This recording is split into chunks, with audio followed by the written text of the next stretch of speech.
마켓 비하인드는 이영훈 IM증권 서울금융센터 이사 모시고 말씀 들어보겠습니다. 이사님 어서 오십시오. 이번 주 이사님이 시장을 참 어떻게 보셨을까? 사실 되게 오늘 오시면 여쭤보려고 좀 기다렸습니다. 이게 왜냐하면 이사님이 또 오랫동안 30년 넘게 하셨고 또 그 고객분들이 또 이제 연령대가 좀 많이 계신 분도 계시고 그래서 시장에서 어떻게 좀 얘기들을 하는지 또 이사님한테 물어보는 분들도 계시지 않을까 싶은데 일단 이사님은 이번 주 어떻게 좀 생각들이 좀 드셨어요? 저는 그 월요일 날 하고 화요일 날 이제 장 마감한 다음에 외국인들 파생 포지션을 좀 보고 어쩌면은 그 월요일이 12월 중에 저점이 될 가능성이 있겠다라는 얘기를 하고 있었어요. 근데 이제 그 했었던 근거가 뭐냐면은 네. 외국인들이 파생 포지션 기준으로 봤을 때 2460선에서 2450에서 2560선을 갖다가 밴드로 해가지고 네. 포지션을 지금 설정을 해놓은 상태였었거든요. 근데 이제 보시면 화요일 날 그 외국인들이 모처럼 큰 자금으로 그래요. 매수를 예. 들어왔었고요. 예. 그날 이제 포지션 자체가 약간 상방을 쪽으로 열어두는 그림이었었기 때문에 그 다음 주죠. 그 선물 옵션 만기 때까지 포지션을 유지하면서 좀 상방으로 가다가 그 미국채 금리가 또 최근에 보면 4.2 밑으로 내려왔죠. 많이 떨어졌어요. 네. 그러고 또 한도 사실 이제 정치적인 이슈 터지기 전까지는 그래도 조금 1,400원 전후에서 안정이 되는 부분이었었고 네. 그리고 이제 연준이 어차피 금리 인하를 할 가능성이 높아진 상황이고 예. 연준이 안 하게 될 경우에는 이제 BOJ가 또 금리 인상을 할 가능성이 있는 상황이었기 그렇죠. 때문에 네. 그런 걸 놓고 봤을 때 우리나라 환 자체도 1,400원 아래로 하향될 가능성이 있다라고 봤기 때문에 네. 조금 기대를 뭐 단기간이라도 해볼 만하지 않을까라는 생각을 했었는데 돌발 변수가 터지고 난 다음에 그날 제가 그냥 시쳇말로 올라이트를 했거든요. 그 방송 끝나고 집에 갔더니 네. 집에 도착해가지고 이제 씻고 자리에 딱 앉았더니 갑자기 고객이 전화가 왔어요. 그러실만 하죠. 네, 그래서 뭐요? 그랬더니 못 봤냐고 기사. 그래서 그래서 이제 접속을 해서 딱 보니까 이제 계엄 선포가 나왔던데 그 상황 되고 나니까 이제 머릿속이 좀 복잡해졌죠. 그래서 그러면 밤새 뭐 톡하고 또 방송사에서도 전화 오고 손님들한테 톡 오고 또 주변에 이제 동료들 후배들한테서도 막 톡 오고 막 이래가지고 그거 응대하면서 고민을 했는데 결론은 일단은 외국인들이 파생 포지션 설정해 놓은 게 크기 때문에 장을 크게 당장에는 밀어내지 않을 것 같다라는 생각을 했었고 그 포지션이 만약에 그 포지션을 유지시키기 위해서는 외국인들이 일단 지수를 받쳐줘야 되는데 그거를 갖다가 인덱스로 받치는 것보단 자기들이 들어올 때 큰 부담이 없는 섹터 쪽으로 매수가 좀 들어오지 않겠느냐. 그래서 이제 그런 걸 좀 생각을 해서 제가 보유하고 있는 종목들 가운데서 갑자기 좀 뭐 5% 이상 올라오는 것들이 있거나 그러면은 비중을 좀 더 줄이자라는 쪽으로 갔었던 거거든요. 네네. 근데 이제 첫날은 하이닉스하고 현대중공업 중심으로 좀 주가가 반응이 좀 있었고요. 대형주 그렇죠. 중에선. 예. 어제 같은 경우 보시면 또 이제 하이닉스하고 삼성전자하고 예. 이런 이제 IT 쪽에서 반등이 좀 있었고 이런 그림이 있었기 때문에 저는 그걸 조금 활용을 한 측면이 있는데 고객님들하고 이제 소통을 좀 하면서는 고객님들도 이제 경험이 있으시잖아요. 오래 투자하신 분들 같은 경우는 예. 우리가 지금 이제 계엄 이후에 이제 요즘은 탄핵 얘기도 나오는 상황이니까 이 상황 되면은 오히려 우리가 주식 사야 되는 거 아니냐부터 시작해서 말씀이 많으시는데 그분들이 근데 주식 투자하신 지 막 30년, 40년 되신 분들 아니에요? 오래되신 분들이죠. 그러니까요. 근데 이제 제가 이 두 번의 탄핵 가운데서 이제 두 번째 탄핵 이슈가 있었을 때 그때 이제 박근혜 전 대통령 관련해서 있었을 때 이제 그때는 사실 미리 어느 정도 그 전국의 어떤 맞아요. 난맥상이나 예. 그다음에 이런 게 예고가 되면서 예, 진행이 예. 됐었던 거기 때문에 그 당시에만 해도 제가 이제 외국인들에서 시선으로 보시라고 계속 말씀을 드리면서 저는 이게 만약에 탄핵이 되면은 그 당시에는 주가 폭등합니다 했다가 손님들한테 많이 혼났었어요. 근데 제가 그때 업계 들어왔을 때 처음으로 제가 손님들한테 돈 가져오라는 얘기를 잘 안 하거든요. 네. 추가로 그때 좀 많이 그렇게 했었는데 그때 그것 때문에 혼도 많이 났지만 실제로 제가 이제 추정했었던 것처럼 이제 올랐거든요. 많이 상당히. 네. 근데 이제 그 말씀을 드리는 게 아니라 이제 저희는 지금 시점부터는 외국인들의 시선에서 지금 봐야지 우리가 우리 내부자의 시선에서 지금 우리 증시를 객관화시키기는 좀 어렵거든요. 지금. 그래서 지금 외국인들의 시선에서 봤을 때는 저는 이번에는 아직까지는 그림이 좀 안 잡힙니다. 그래서 이제 지금은 적극적으로 대응하기보다는 예. 조금 지켜보는 쪽으로 가시자라는 취지로 말씀을 드렸고, 저는 뭐 여기 이데일리에 나와가지고 계속 말씀드렸었지만은 뭐 제가 포트에 주로 갖고 있었던 섹터가 세 가지: 바이오, 그 다음에 방산, 조선. 근데 지금 조선 쪽을 제외하고는 다 정리를 해버렸단 말이에요. 예. 그리고 이제 조선도 사실 요번에 아까도 말씀드렸었지만 첫날 올랐을 때 비중을 좀 줄여버렸어요. 그러니까 저는 좀 리스크 더 관리를 좀 하자는 하자. 말씀이고. 그리고 이제 창후를 좀 보자라는 취지로 그렇게 진행을 했습니다.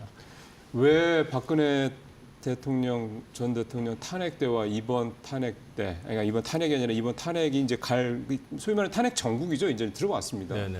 탄핵 좀 7일 날 국회에 상정을 한다고 그랬으니까 그때와 지금의 그 이사님의 생각이 이렇게 다른 그 이유가 좀 명확하게 잡히신 게 있나요? 그때는 저는 앞서도 말씀을 드렸지만 이제 이런 상황이 왔을 때 자꾸 내부자의 시선에서 진영의 논리로 이걸 자꾸 쳐다보면은 답이 안 나옵니다. 외국인 투자자라면 내가 외국인 투자자라는 생각을 하시고 시장을 바라봤을 때 어떻게 이제 이해를 할 것인가를 이제 생각해 보시면 되는데, 당시에 우리나라 같은 경우는 사실 지나간 얘기니까 이제 말씀을 드리지만은 모든 게 좀 불투명했고 불확실했었어요. 그렇죠. 경제 정책도 그렇고. 그리고 외국인들 시선에서 봤을 때 이거 좀 짜증스러운 어떤 흐름이 많이 연출이 됐었기 때문에 이게 바뀐다고 해가지고 갑자기 확 뒤집어지지는 않겠지만 지금 적어도 그 시점에서는 대통령이 바뀐다 해가지고 더 나빠질 건 없다라는 심리가 어느 정도는 작용을 했을 것 같다고 생각을 했고, 그 다음에 이제 또 한 가지를 좀 말씀을 드리면은 그때 당시만 해도 이제 경기 사이클 자체가 이렇게 쏠리지 않았었잖아요. 그렇죠. 글로벌 예. 경기 자체가 같이 동행성이 있는 상황이었었고, 그때 이제 얘기가 한참 됐었던 게 반도체가 안 좋을 때였었거든요, 그 당시에. 예. 근데 반도체 사이클 상으로 봤을 때 바닥 근처 내지는 바닥에 가까워지고 있다라는 시그널들이 좀 있었던 상황이거든요. 그래서 실제로 탄핵 정국 이후에 나중에 주가가 이제 반등을 하고 또 그 이후에 주가가 급등했었던 거는 사실 반도체 쪽의 회복을 통해 가지고 강하게 급등을 했는데, 지금은 사실 반도체가 주가는 굉장히 많이 빠졌는데 문제는 이제 초입 국면이거든요. 그러니까 그렇죠. 이제 레거시 쪽 같은 경우도 이제 가격이 이제 떨어지기 시작했고, 중국의 창신 반도체 재고 늘리고 생산량 늘려서 내년에는 올해 5%에서 시장 점유율을 9.9%까지 올리겠다고 하는 네. 판인데다가 HBM도 사실 이제 삼성 퀄테스트 이슈가 남았지만 퀄테스트 통과하게 되면은 이 캐펙스 기준으로 봤을 때, 캐파 기준으로 봤을 때는 실제 요구량의 1.5배 정도 되는 거거든요. 물론 이게 수율도 문제가 있고 아직 통과도 안 된 여러 가지가 있기 때문에. 근데 그런 부분들을 종합적으로 감안해서 봤을 때 만약에 퀄이 통과가 된다면 삼성한테는 호재가 되기나 하겠지만은 반대로. 전체 가격이 떨어지겠죠. 떨어질 가능성이 그럼 높아지죠. SK이닉스한테는 부정적일 그러면 거고. 전체적으로 봤을 그렇죠. 때 그게 우호적이지도 않을 수도 있다라는 거. 그리고 이제 반도체에 대해서 우리가 절대적으로 기술적 리더십을 갖고 있던 때하고 지금은 좀 퀘스천이 붙어 있는 상황에서 AI에서 우리가 HBM을 갖고 있다 하더라도 사실 그게 우리가 절대적인 위치를 갖고 있는 건 또 아니란 말이에요. AI 산업 내에서는. 예. 그런 것까지 감안해 놓고 봤을 때 뭔가 좀 불확실하다. 그리고 또 한 가지는 지금 이게 돌발 상황이었었잖아요. 그러니까 예상이 됐거나 예고가 됐던 게 아닌데 이번에는 완전 돌발이죠. 네. 이 상황에서 그럼 앞으로 진행이 되는 게 예를 들어 가지고 국회에서 투표한다. 통과될까? 그때는 안 되면 뭐가 문제가 될 것 같은 그런 분위기가 좀 있었는데, 지금은 그 부분에 있어서도 지금 통과될까? 네. 안 되면은 또 장외 집회?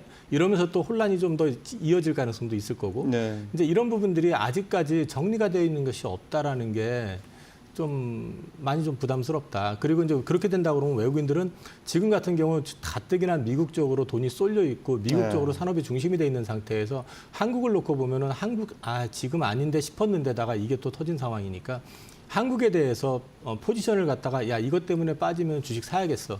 라고 생각을 할까를 생각을 해보면은 아직은 좀 섣불러 보인다는 생각을 좀 해서 저는 조금 더 지켜보자라는 쪽으로 방향을 잡았던 겁니다.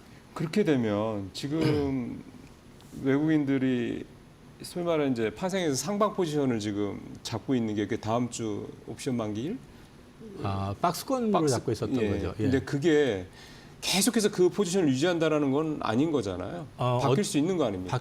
바뀌죠. 그러니까 지금 제가 화요일 기준으로 봤을 때는 하단 2,450에 상단 2,560 정도를 봤었는데 이거는 그렇다고 해서 2,560을 간다는 게 아니라 2,450까지 이 룸을 열어놓고 그렇죠, 지금 보고 있는 그렇죠. 거잖아요.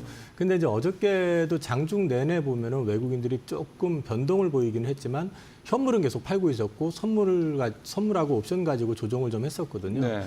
근데 어제 장 막판 직전까지 갑자기 한 1,000억 정도를 외국인들이 선물을 사다가 장 끝나고 나서 선물 그 만기라 아니라 선물 그 종가 나올 때 그걸 다 팔아버렸어요. 그러면서 전체적으로 주가 좀 더 빠졌고. 빠져버리고 네.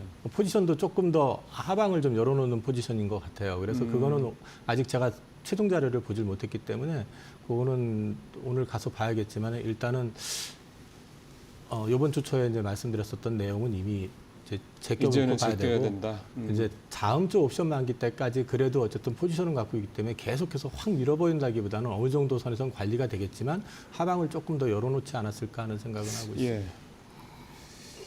그러면서 이제 7일 날 탄핵 안이 상정이 된다고 그러니까 이번 주말에 이제 결론이 나온다는 얘기죠. 그런 부분들이 결국은 또 다음 주 초중반에 이제 지금 말씀하신 옵션 만기일이 목요일인가요? 네. 예. 그 사이에 또 우리 시장이 지금 상황에서 조금 안정이 될지 아니면은 또 한번 하방으로 또 내려갈지 이런 부분들에 대한 어느 정도 가늠자 역할을 아마 다음 주 화요일 날 또 이사님 나오시니까 그때 한번 또 다시 한번 저희가 점검을 해서 여러분들 걱정하시는 부분들, 궁금해하시는 부분에 대해 조금 답을 좀 드릴 수 있도록 하겠습니다. 옛날 얘기를 좀 해보죠. 좀 전에 이제 말씀하셨던 거는 그 당시에 이제 박근혜 대통령 당시에 이제 탄핵 때 외국인들의 시각에서 이제 시장을 바라봤던 그 부분을 이제 말씀을 하셨던 거고, 당시 시장 일단 기본적으로는 단기적으로는 그때도 충격이 있었던 거잖아요. 3% 정도 좀 떨어진 걸로 저는 알고 있는데. 네네. 근데 그게 사실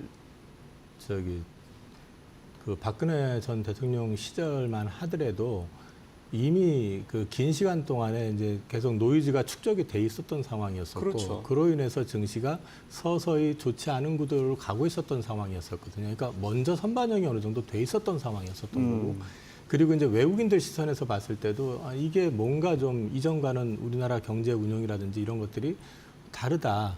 그리고 뭔가 좀 불안정하다라는 생각들을 많이 하고 있었던 상황이었었기 때문에 이거를 갖다가 그러니까 사실 뭐 누가 돼서 더 잘 된다 이런 개념이 아니더라도 앞서 말씀드린 것처럼 교체가 된다 하더라도 지금보다 더 나빠질 건 없을 거다라는 그렇죠. 어떤 센티가 있었다라는 거죠. 근데 이제 지금 상황에서는 그런 거에 대한 판단 자체가 전혀 없던 상황에서 돌발적으로 파진 상황이다 보니까 이 앞으로 이제 진행될 것들이 어떻게 진행이 될지에 대한 이제 불안정한 이제 변수들이 더 많아졌다라는 거죠. 네. 네, 그런 것들하고 조금 차이가 있다는 거죠, 지금. 그러면 이제 단순히 뭐 박근혜 때 뭐 3% 정도가 떨어졌고 그 뒤에 이제 반도체를 중심으로 해서 반등을 잘 했고 등등등 이런 과거의 사례가 지금이라면 사실 그대로 적용을 시키고 그대로 이렇게 됐으니까 이번에도 이렇게 되겠구나 이렇게 생각하면은 이건 리스크가 있는 얘기네요. 저는 그렇게 생각 안 합니다. 그러니까 상황에 따라서 달라지는 거고 그 당시 경제 환경도 되게 중요한 건데 지금은 누가 봐도 온리 아메리카잖아요. 네. 그러니까 돈이 지금 미국으로 역대급으로 쏠리는 상황이고. 그러니까 대안이 확실히 있군요 이번에는 또 그렇죠. 투자자들한테. 네네. 그런 상황에서 지금 불안정한 한국을 보고 많이 빠졌으니까 주식을 사겠다. 그런데 우리나라는 지금 글로벌 경제의 또 카나리아라고 하잖아요. 네. 선행경제 지표 자체가 꺾인 상황에서 우리나라 주력 산업들이 좋아지는 게 없는데 네. 이런 부분들까지 감안해서 봤을 때 지금 외국인들이 확인됐다, 바닥이다 하고 적극적으로 들어올 수 있을까? 그 부분을 생각한다 그러면 아직은 좀 더 지켜봐야 되지 않을까 싶습니다. 여러분들께서 좀 단기적인 판단뿐만이 아니라 조금 장기까지는 몰라도 중기적 판단에 대한 부분까지 조금 더 감안을 좀 하셔야 될 것 같습니다. 시간이 지금 한 6분 정도 남아서요. 사실 이제 오늘 뭐 여러 섹터를 다 건들 수는 없고 하나만 좀 살펴보고 싶은 게 은행주예요. 금융주죠.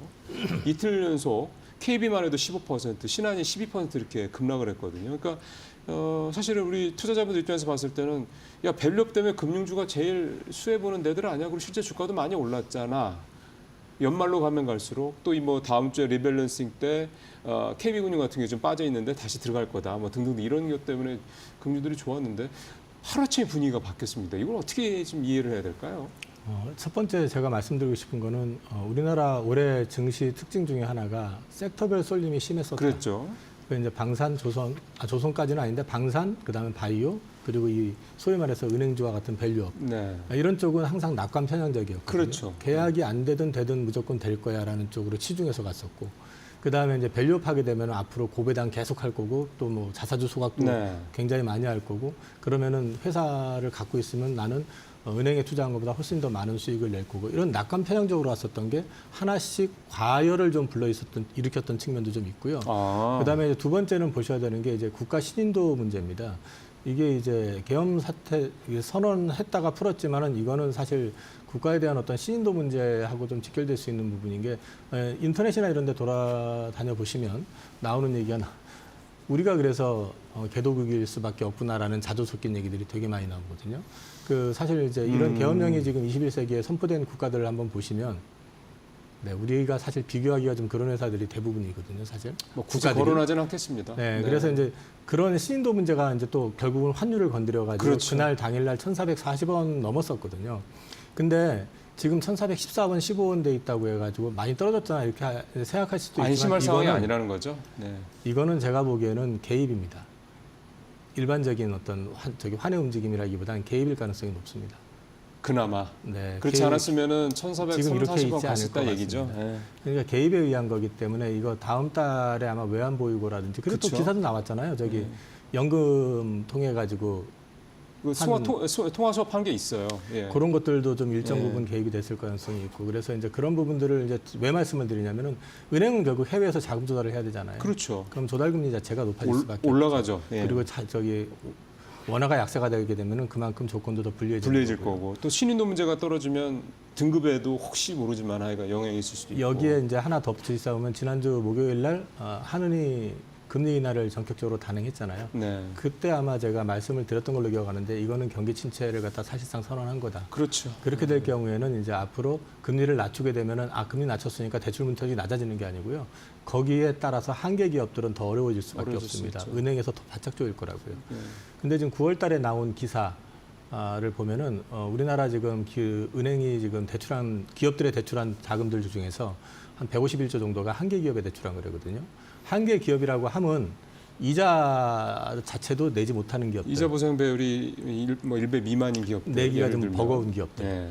근데 이제 그걸 은행별로 이제 추산을 해보니까 각 은행들이 기업에 대출한 총액에서 그런 한계 기업이 차지하는 비중이 적은 데가 34%, 많은 데가 43% 정도까지 됩니다. 그렇게 많아요? 기업 대출을 전제했을 때만. 그게 지금 말씀하시는 게 저축은행이라든가 이런 상호금권 이런 데가 아니라 시중은행 얘기하시는 시중은행 거잖아요. 기준으로요. 이건 저 기사를 통해서 나왔던 거거든요. 그렇게 쪼여도 그런 상황이라고 하면 여기에다 네. 가계부채 이슈도 있잖아요. 그러니까요. 그러면 경기 침체 이슈에다가 가계부채 이슈가 나오게 되면 부실 자산이 증가할 가능성에 대한 높죠. 리스크가 커지게 되면 이거는 밸류업과는 역행이 될 가능성이 높죠. 밸류업이라는 예. 거는 결국 기업 가치에 맞춰가지고 그러면. 배당을 많이 준다는데 배당 재원을 갖다가 돈을 빌려가지고 하지는 않을 거 아닙니까? 예. 그러니까 이익 자체가 좀 내년 들어가게 되면은 내후년 가면서 줄어들 가능성에 대한 우려감도 좀 일정 부분 작용을 하게 되고 이게 이제 밸류업 쪽으로 놓고 본다 그러면은 우리가 기대했던 것만큼 안 나올 수도 있다. 그리고 이제 마지막으로 말씀드리는 거는 여기서 밸류업이라고 하는 게 우리는 항상 보면 이제 고배당 이걸로만 생각을 하지만 성장을 감안하지 않은 상태에서 은행주는 그냥 배당주일 뿐입니다. 근데 지금 미국의 은행하고 우리 은행하고 차이는 우리는 주로 주 수익원이 소위 예대마진이잖아요. 예대마진밖에 없죠. 그 외에 비즈니스한 것 중에서 성공했다라고 얘기하는 게 별로 없거든요. 제가 알고 있기로는. 맞아요. 예. 근데 미국 같은 경우는 사실 자기네들이 금융기법을 활용해서 많은 상품을 팔잖아요. 글로벌하게. 거기에다가 또 이제 막아놨던 장벽을 지금 트럼프 그 당선자가 더 풀어주겠다고 하는 풀겠다는 거니까. 얘기고. 그러니까 그쪽은 고배당의 성장까지 가미가 된 거지만 우리는 그냥 말 그대로 배당 좋은 기업이라는 이미지였었다라는 거. 근데 그런 부분들이 이번에 이제 좀 흔들릴 수 있는 그런 여지도 있기 때문에 그게 한꺼번에 반영이 된 거라고 봅니다. 예. 좀 저조차도 좀 반성을 해야 되겠나요? 저도 금융주에 대해서 좀 낙관 편향에 좀 빠져 있었던 것 같습니다. 저도 지금 말씀하셨던 네 가지 정도인데 낙관 편향, 국가 신인도 이번에 이제 어쨌든 분명히 타격이 있으니까 크든 작든 간에 그럴 경우 이제 결국 이제 조달금리라든가 등급 이런 부분에서 특히 이제 은행주들이 항상 타격을 받는 건 뭐 다 누구나 다 알 수 있는 거니까. 그다음에 경기가 지금 좋지 않은 데 따른 부실 자산이 확대될 우려가 있다. 그럼 결국 그만큼 은행들의 수익성이 떨어질 수밖에 없다 이런 얘기가 되는 거고.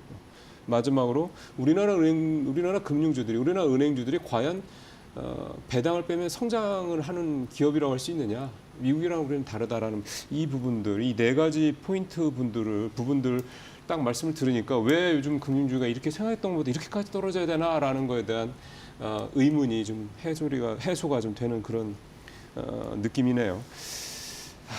짧게요. 투자자분들한테 한 말씀, 한 30초만 시간이 있는데 짧게 한 말씀 해주시죠. 뭐 편하시지는 않겠지만. 주식을 좀 해보신 분들이라면은 그 싸다 해가지고 사셔가지고는 고생을 많이 하십니다. 나중에 수익이 날지언정. 네. 쌀 때보다는 좀 편안한 시점을 골라서 투자를 하시는 게 맞다. 지금은 너무 싸다는 쪽에 포커싱 하시지 마시고 시장 전반이 좀 안정이 되는 지역을 좀 지켜보시고, 계속 말씀드리지만 현금이 없으신 분들 같은 경우는 답이 안 나오는 주식 같은 경우는 조금이라도 반등이 나오면 일단 현금화 시키셔가지고 네. 그걸 다른 걸로 활용할 기회를 한번 찾아보시는 게 어떨까 싶습니다. 예, 지금까지 IM증권 이영훈 이사와 시장 얘기 나눠봤습니다. 좋은 참고가 되길 바라겠습니다. 예, 좋습니다.